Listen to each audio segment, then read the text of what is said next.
life.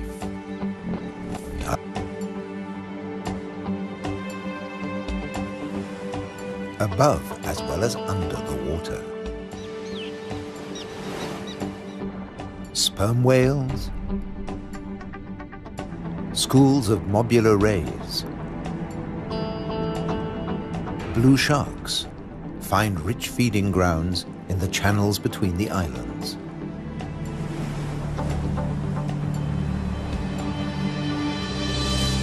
Nutrient-rich reefs draw in life. Blue whales seek out tons of krill in ocean depths. Here, around the Azores, Europe's wild islands.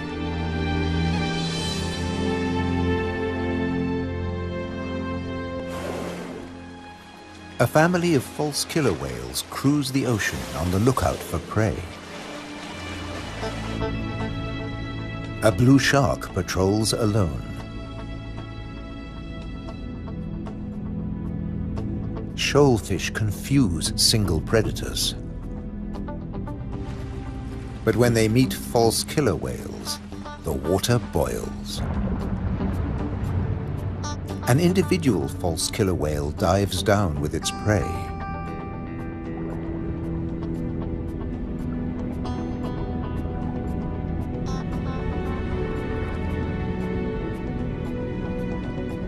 A blue shark comes late to the feast, drawn by scent molecules. But this morsel presents a problem.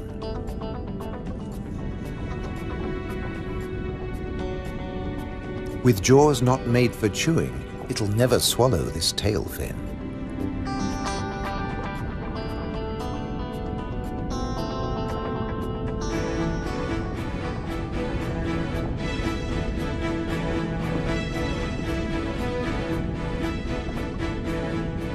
Most fish force water through their gills to breathe. This shark can't, so it has to keep moving.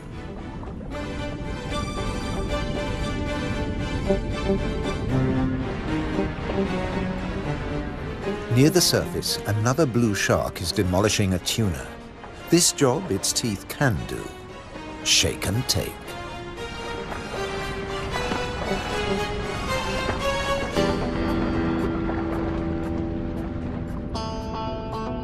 Fragments streaming from its gills float to the surface.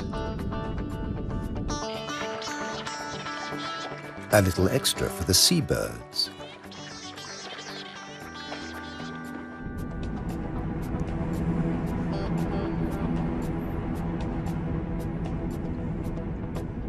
Not all the remains go up.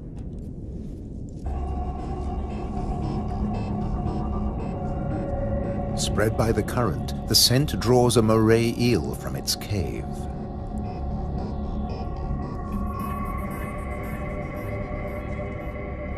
Sea bream, triggerfish, and painted combers are on its tail.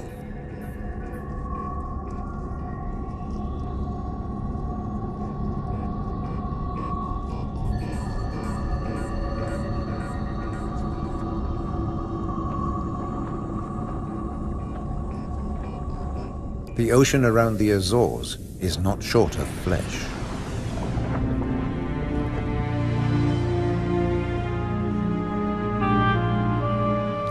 And yet above the water, the islands themselves have no large wild animals. When Portuguese sailors landed on the Azores in 1427, these first humans found no vertebrates at all, except birds and two small species of bat. The birds evolved over time. This variant of the grey wagtail lives only on the Azores.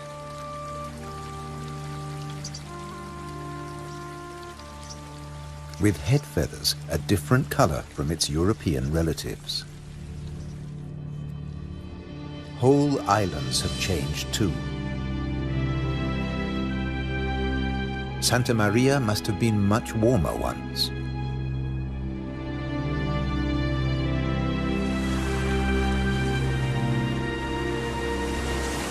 Many of these ocean fossils belong to extinct species that once lived in warmer waters.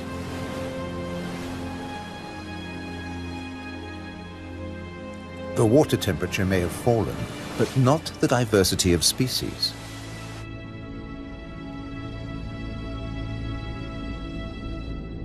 After nearly 6 centuries of human habitation, the seas around these volcanic islands are still largely unexplored.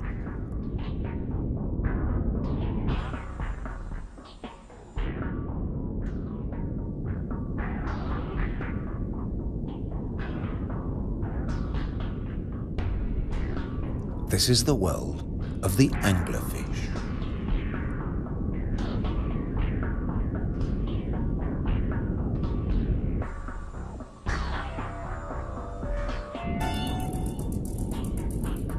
A 1,000 meters down, this pink frogmouth ignores the pressure of 100 kilos per square centimeter.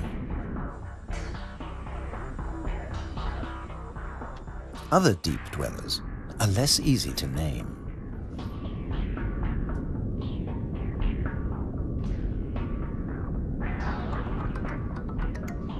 In the darkness, it's easy to underestimate your prey. It has to fit into your stomach.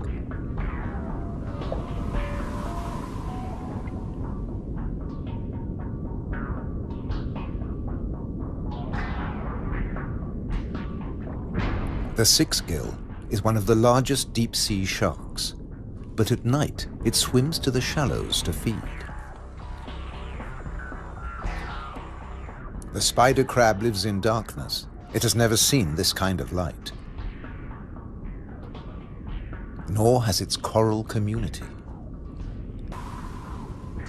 Beyond the scorpionfish and past the deep-sea sponges, there's an unknown world.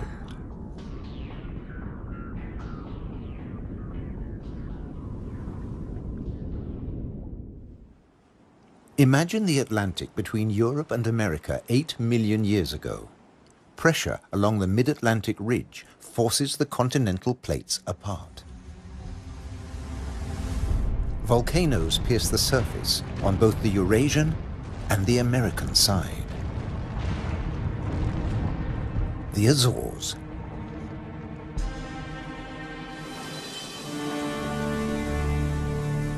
Most of the volcanoes are dormant. Water, not lava, fills their craters.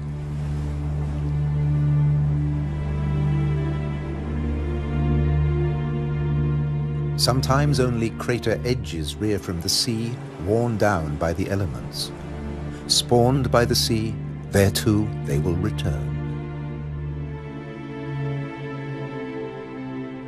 For now, it's craters that dominate the landscape. Gases still escape from fumaroles on some of the 1,700 volcanoes. Heat brings water almost to boiling point.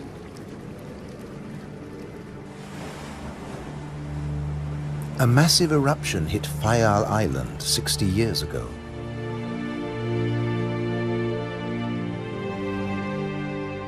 Humans couldn't live in this lunar landscape. Hundreds followed the sun to America. On the volcano's slopes, life had to begin again. Birds were pioneers on naked rock.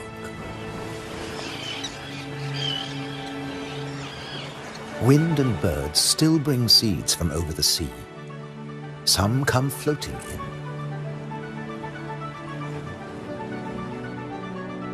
Humans brought the Hottentot fig, and plants create the first soil on bare rock.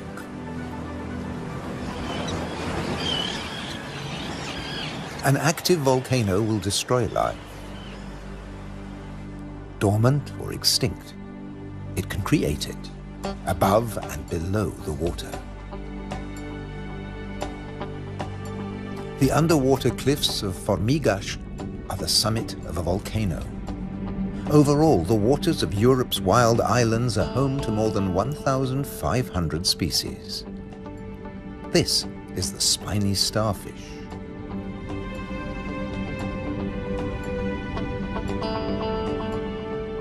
There are 530 fish species, like the damselfish, swarming along reef ledges.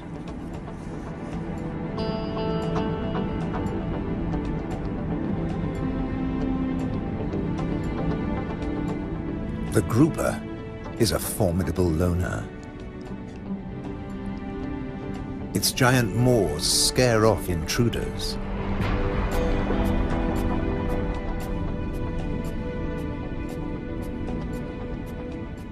The barred hogfish is a lot prettier than its name.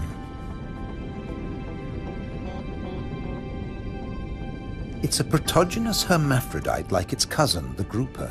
It starts off female until it reaches a certain length. Then it becomes a male, aggressively defending its territory.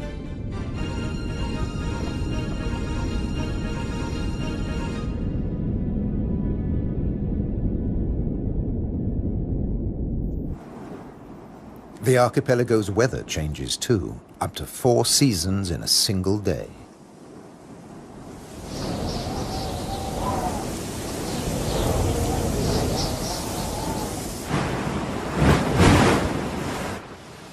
And when the winds blow above, down below, no one is safe. The storm surge tears into the seafloor. But turbulence won't deter European eels from their prey.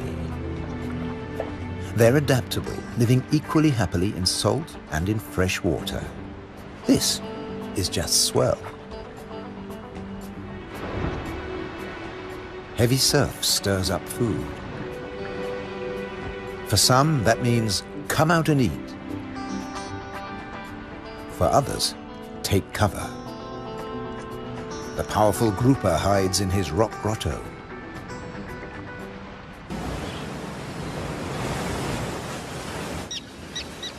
In churning waters, it's tough to spot your prey.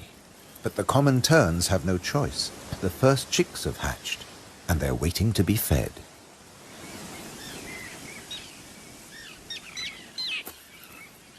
Elsewhere, adults are still brooding. The nest, a few pieces of dried grass, hardly visible. The parents sit in turn for 3 weeks. Their beak, both dagger and tweezers, is perfect for catching small fish.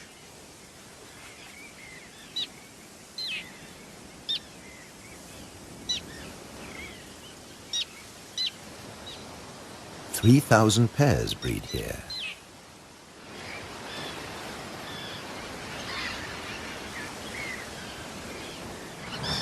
Typically, each couple lays 3 eggs.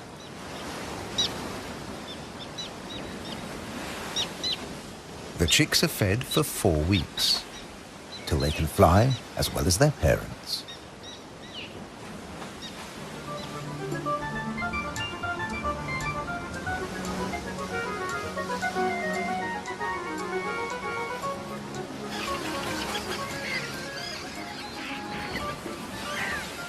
Then they're ready for takeoff on the long journey to South Africa.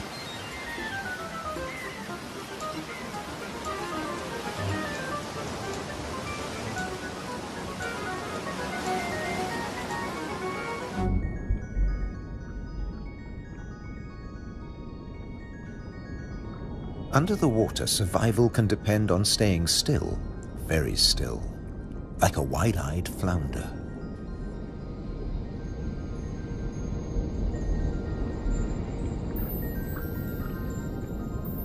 With his general-purpose military markings, the Guinean pufferfish doesn't mind being seen. The Atlantic lizardfish doesn't bother with disguises at all. It simply shimmies into the sand.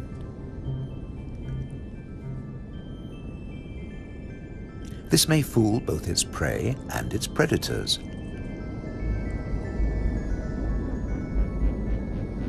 But it won't fool the pufferfish patrol.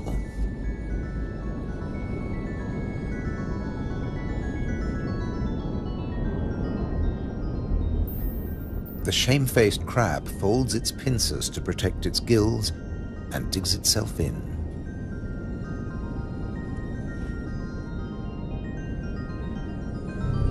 leaving no opening for the plump flatfish.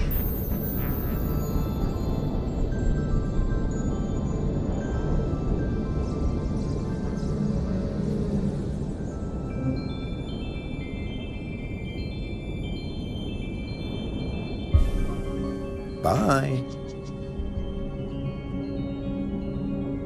A starfish flees at top speed from a marauding snail.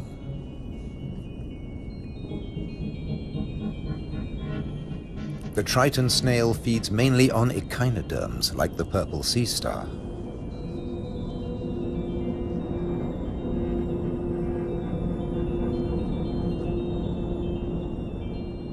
It's no big deal for an octopus. No pickings for it here.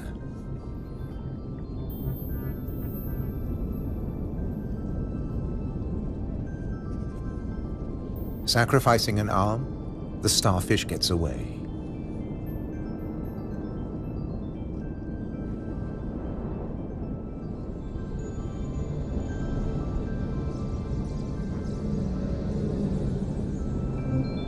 It's escaped with its life, and the limb will grow again.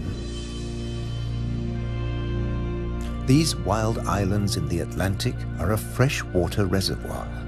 Vast amounts of seawater vaporize in the warm ocean air, and freed of salt, they unload onto the Atlantic islands.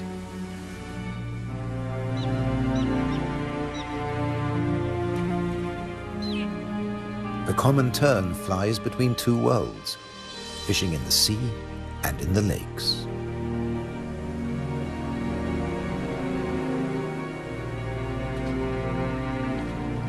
Humans brought the freshwater fish to these islands. Water flows straight off the impervious lava rock.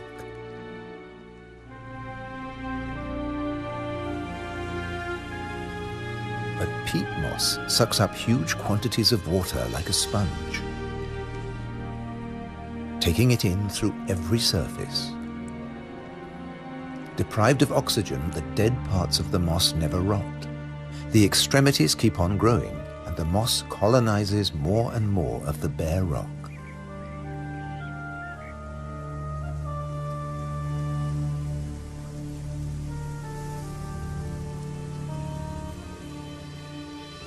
Just beneath, more than 270 caves pierce these wild islands, dark and cold. Perfect for isopods, crustaceans that have their breathing organs in their legs.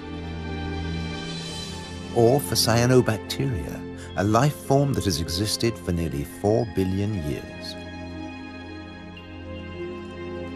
Cooling lava drops create amazing shapes. Shark's teeth. It's a hollow, secret world, just waiting to be filled. Past the undersea threshold of the Azores, it's permanent night. Perfect for a nocturnal common stingray.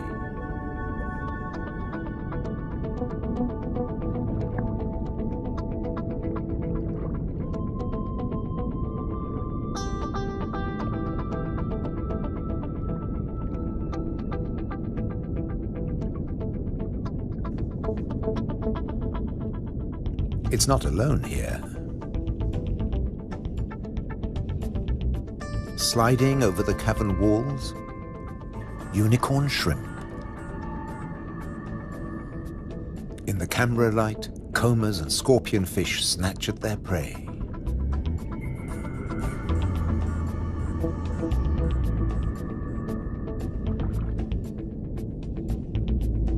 The brown moray eel is cleaning up on the cavern floor. The shrimps come up from deeper waters to spend the winter. For some, it's a short winter. The females packed with blue eggs are especially sought after.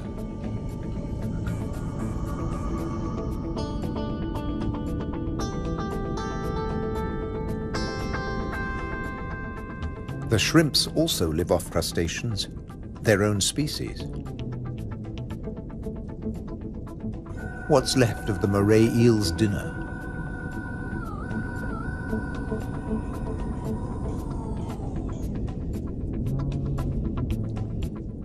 First, eat your neighbor, then take time for a spot of grooming.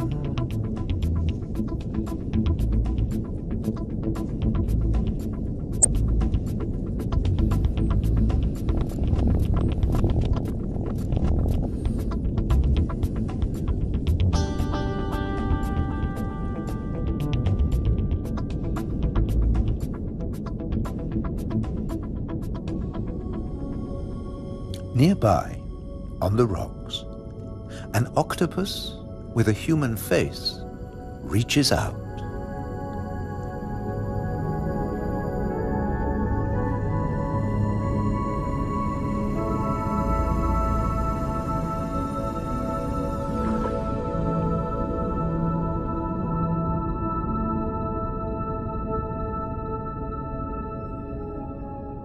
The stingray glides back to the ocean.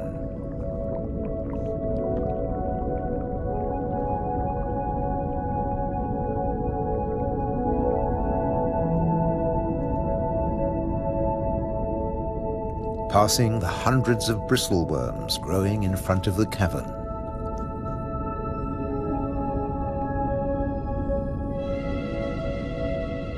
Their tentacles trap particles from the passing current to eat or to construct the tubes they live in.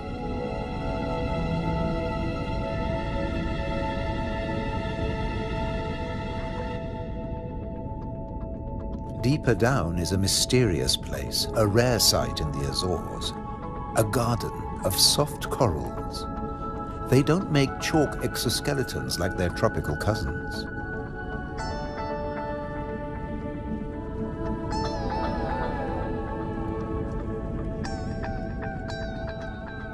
The currents carry plankton down to their home on sunken seamounts.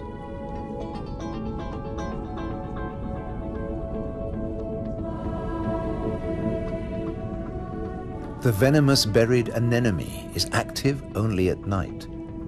During the day, it contracts. Once, scientists couldn't agree whether corals were plants or animals, so they called them anthozoa, flower animals.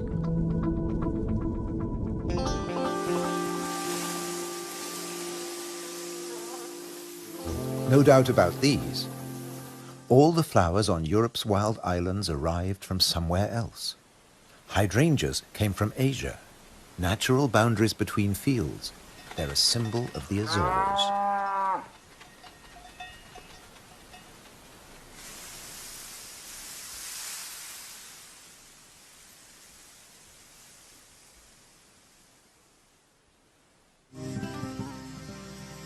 Hundreds of stone walls create hundreds of microclimates for the vines the settlers brought in the 15th century.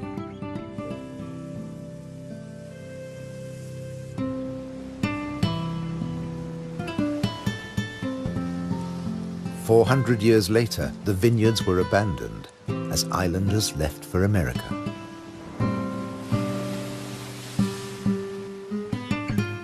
The stone walls became a playground for Madeira lizards.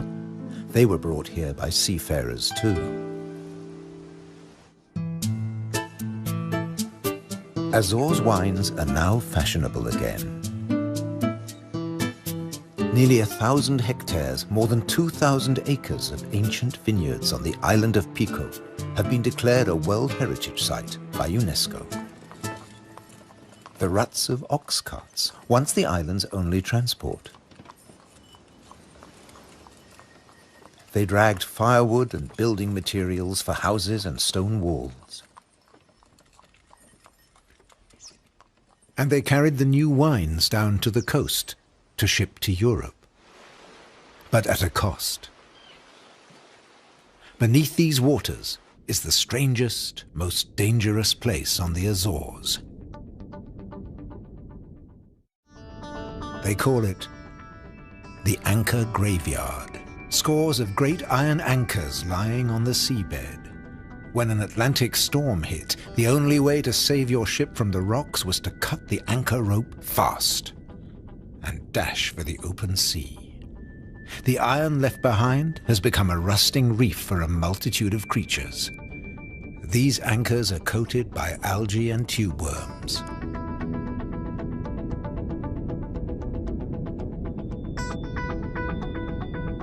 A shark's outline protects hiding fish.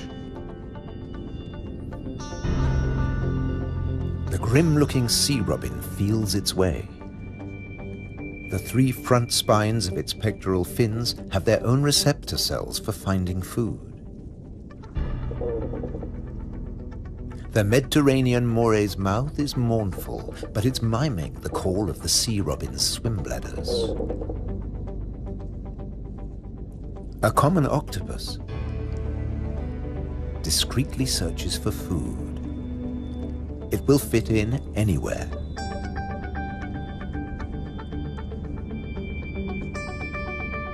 While bearded fireworms clear up the corpses in the anchor graveyard.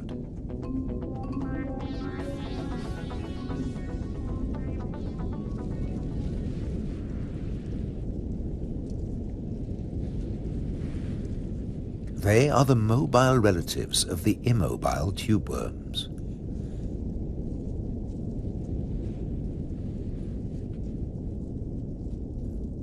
The octopus has found another spot to test its camouflage skills.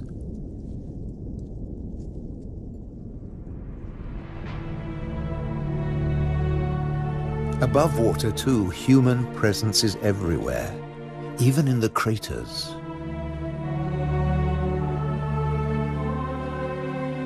Any straight line means a wall.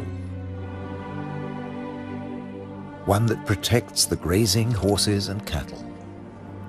By keeping the grass short, these domestic animals help the seasonal visitors that have been coming here for thousands of years. The ruddy turnstone digs to find fresh food. Black-bellied plover fly in from Russia on their way to their winter quarters in South America and South Africa.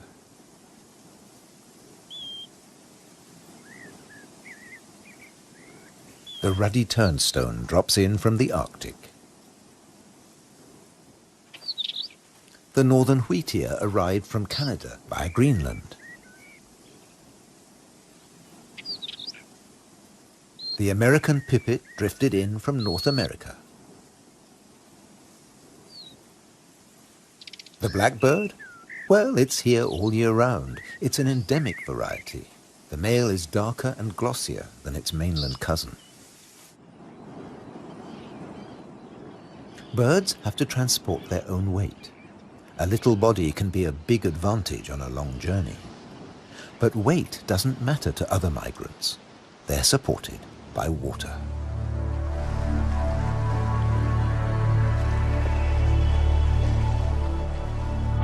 Humpback whales migrate between the Arctic and the tropics. They make a hunchback when they dive, hence the name.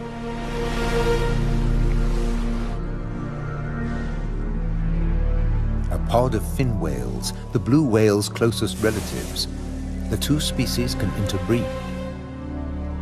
They swim back and forth between Arctic and subtropical waters.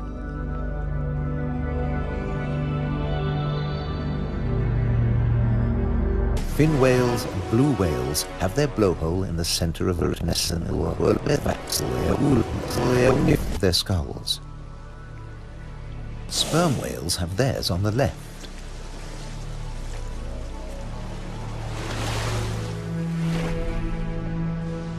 Baleen whales spend long periods sieving krill and plankton from the waters of the Azores.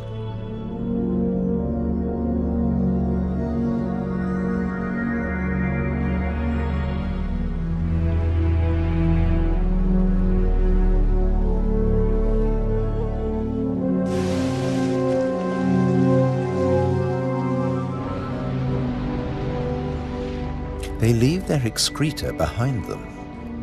It feeds vegetable phytoplankton. Animal plankton eat the phytoplankton, and at the other end of the food chain are fish and the whales themselves. But a great deal of whale food comes from deeper down.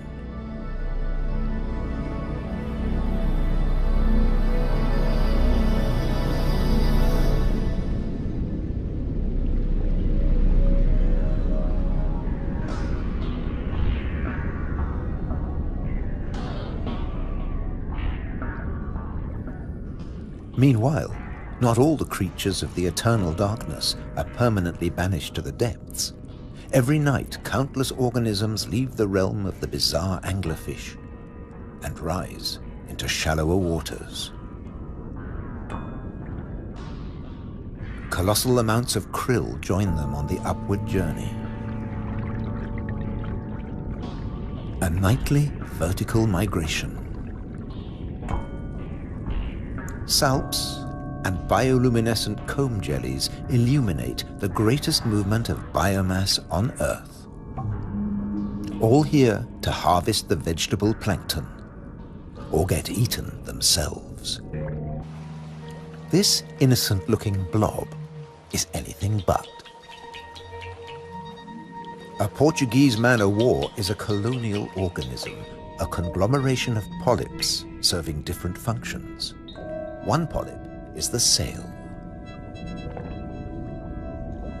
Innumerable other polyps repel invaders or catch booty with tentacles that stretch up to 30 meters. On the right, a salp has become ensnared. Venom from stinging cells kills the prey. The tentacles drag it to the mouth.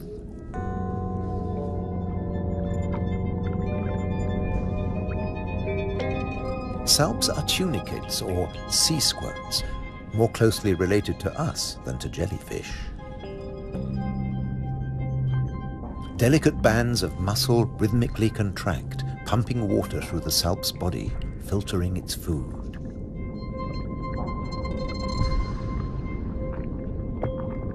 Salps build into chains and can direct themselves through the water.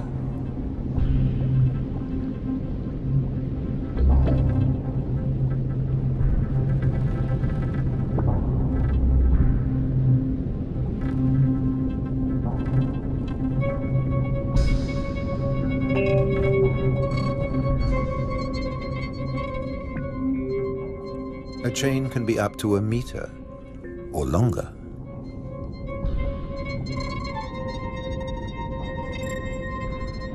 Unlike salps, many jellyfish have venomous tentacles. But they too have predators. They're one of the favorite foods of loggerhead sea turtles. On their 5-year journey from the Florida beach where they were born, they swallow innumerable jellyfish immune to the venom. But there's another hitch. Comb jellies have no sting cells, but in the water they look a lot like drifting plastic.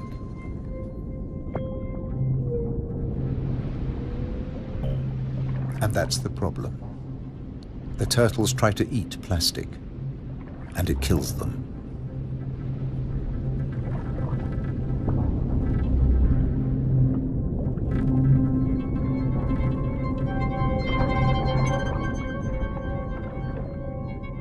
This is a great jellyfish hunter. At up to 3 meters in length, the ocean sunfish particularly relishes the Portuguese man-o'-war.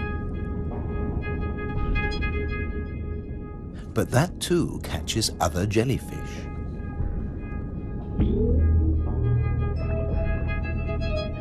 The sunfish can dive. This heaviest of all bony fish tears its prey apart in the depths.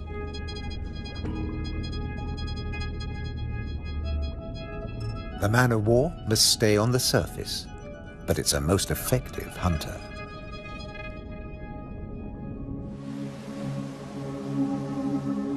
The Cory's shearwater also has a successful strategy, at least in its familiar world.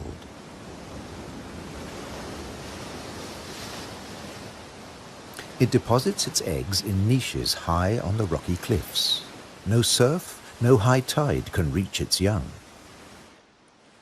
But now they face a new danger. Stray cats.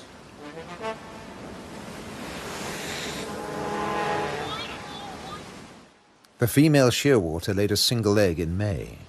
Pity there's only one. Looks like a bad strategy now. They can't adapt to an unwanted gift brought by humans.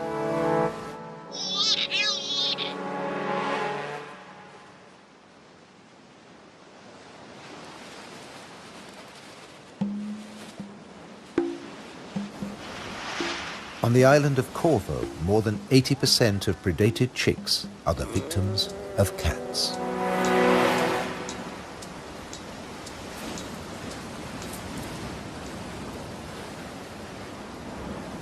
There's nothing the adult birds can do. They spend the whole day out over the sea.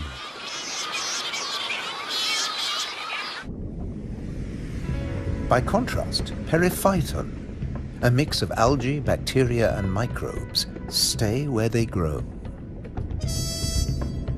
ruled by time and tide. Some quickly find a home on flotsam and jetsam. Attached and yet mobile, they drift across the ocean. Goose barnacles fix onto hard surfaces. Their cirri grasp plankton from the water.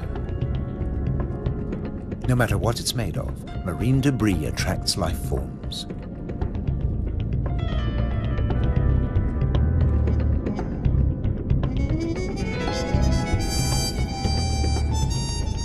One of the ocean's fastest swimmers likes to stay close to flotsam, the mahi-mahi.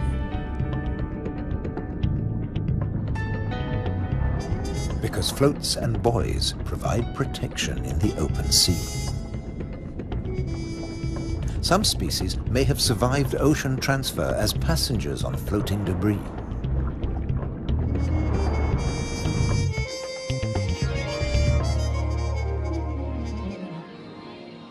When shearwater breed, dusk brings a deafening chorus.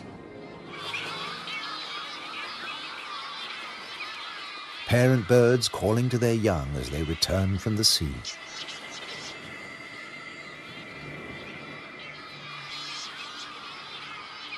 The birds recognize each other's cries. 75% of all the world's shearwaters breed in gigantic colonies on the Azores.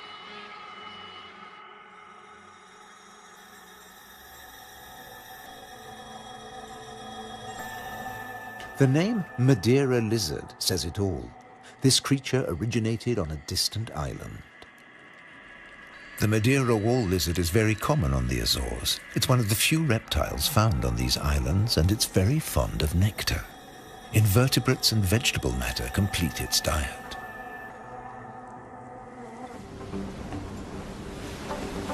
Just across the bay is the domain of a giant. This is the whale shark. The world's biggest fish. That's what 12 meters of muscle and cartilage say about the whale shark. Like mobula rays, it's mainly a plankton eater, but also eats crustaceans and small fish.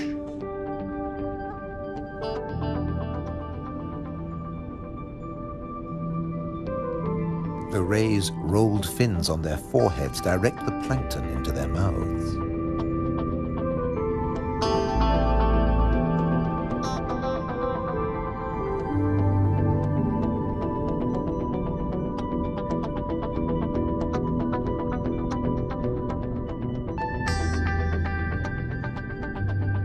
Mobula rays are part of the manta ray family.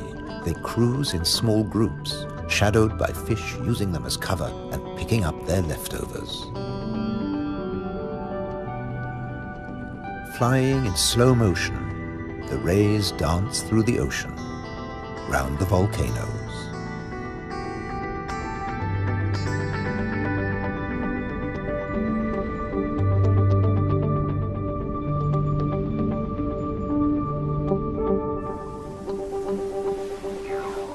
High above, there's something stirring on the cliffside.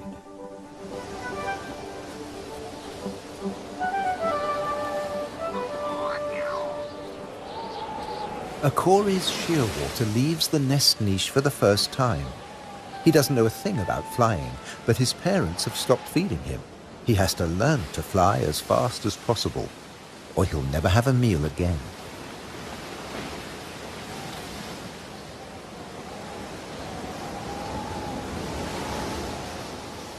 He needs a takeoff point with a fair wind.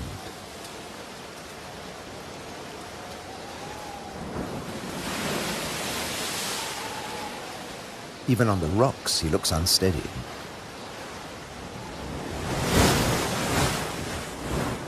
A fellow shearwater learns the difference between flying and falling.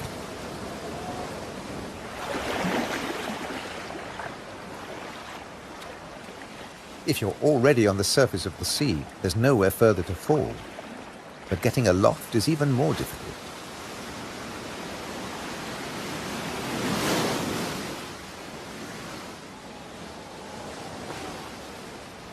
Wings over water. That's the right idea.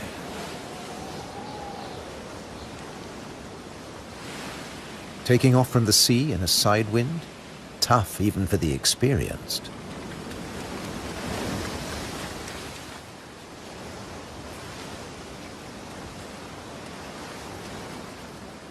It's now or never. Pluck up your courage. Embrace the wind and off to South America.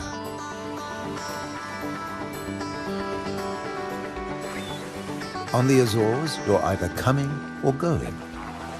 In December, with the sheer waters long gone, male sperm whales are returning from their feeding grounds in the Arctic waters. They meet males who were too young to make the journey and mothers with their young calves born while they were away.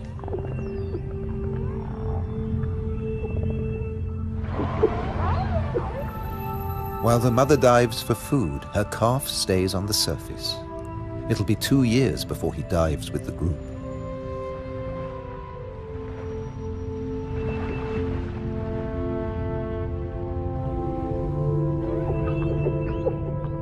The whales will seek giant squid at a depth of 1,000 meters. At 18 meters and weighing in at 50 tons, sperm whales are the world's biggest toothed whales.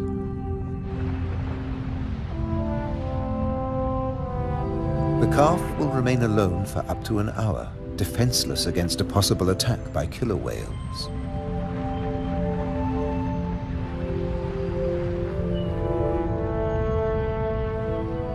Finally, the group return from the deep.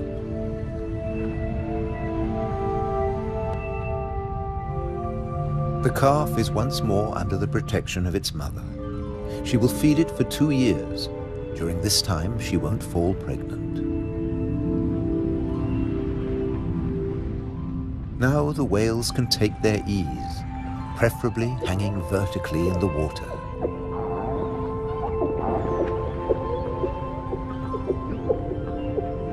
Someday the calf will join the long migration to the Arctic, before returning to Europe's wild islands,